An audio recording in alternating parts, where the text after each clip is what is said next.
natagpuan siya ni Doohan.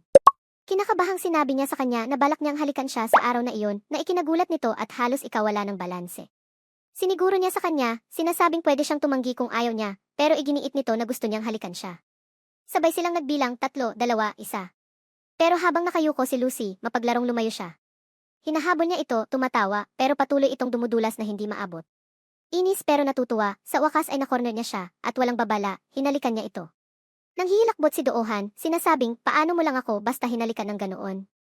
Tumatawa si Lucy, na nagmumungkahi na subukan muli, at nagbahagi sila ng isa pang halik, parehong tumatawa at tuwang-tuwa. Pagkatapos ng pagsusulit, kasama ni Lucy ang kanyang mga kaibigan nang makatanggap siya ng tawag tungkol sa isang alok na trabaho mula sa isa sa mga kumpanyang pinag-applyan niya. Kinakabahan siya, iniisip na baka magalit ang kanyang mga magulang dahil gusto nilang magtrabaho siya sa kanilang bayan. Kinabukasan, naghintay si Doohan sa labas ng kolehiyo niya. Lumapit sa kanya ang isang babae at nagtanong ng direksyon, pagkatapos ay humingi ng WeChat niya. Nakatingin si Lucy mula sa malayo, nakaramdam ng sakit sa puso. Selos. Tumanggi si Doohan, sinasabing papatayin siya ng kanyang kasintahan kung ibibigay niya ito. Si Lucy, na nakaramdam ng katiyakan, ay lumapit sa kanya at mumiti siya, nangakong siya ay palaging sa kanya. Mamaya, sa palengke, sinubukan ng isang batang lalaki na makipag-flirt kay Lucy, humihingi ng kanyang impormasyon sa pakikipag-ugnayan. Si Doohan, na malapit lang, ay nakaramdam ng selos, ngunit kalmadong sinabi ni Lucy sa batang lalaki na mayroon siyang kasintahan at umalis ito.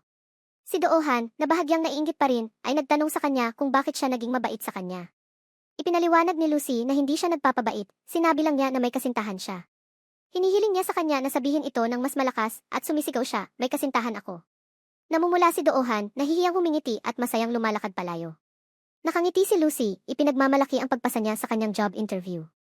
Samantala, abala si Doohan sa trabaho nang biglang magkasakit ang direktor ng kanyang kumpanya at isugod sa ospital ng kanyang asawa.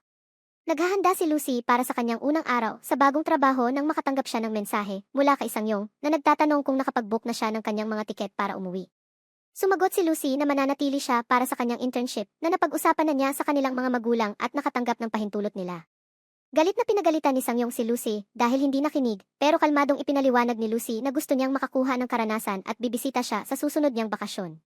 Si Sangyong, na nabigo, ay nag-akusa sa kanya na lumalayo dahil sa kanyang kasintahan.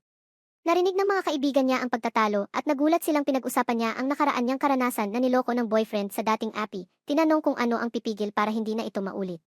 Si Lucy, na inis, ay biglang ibinaba ang telepono. Nagulat ang mga kaibigan niya sa galit ng kapatid niya at nagtataka kung ano ang mangyayari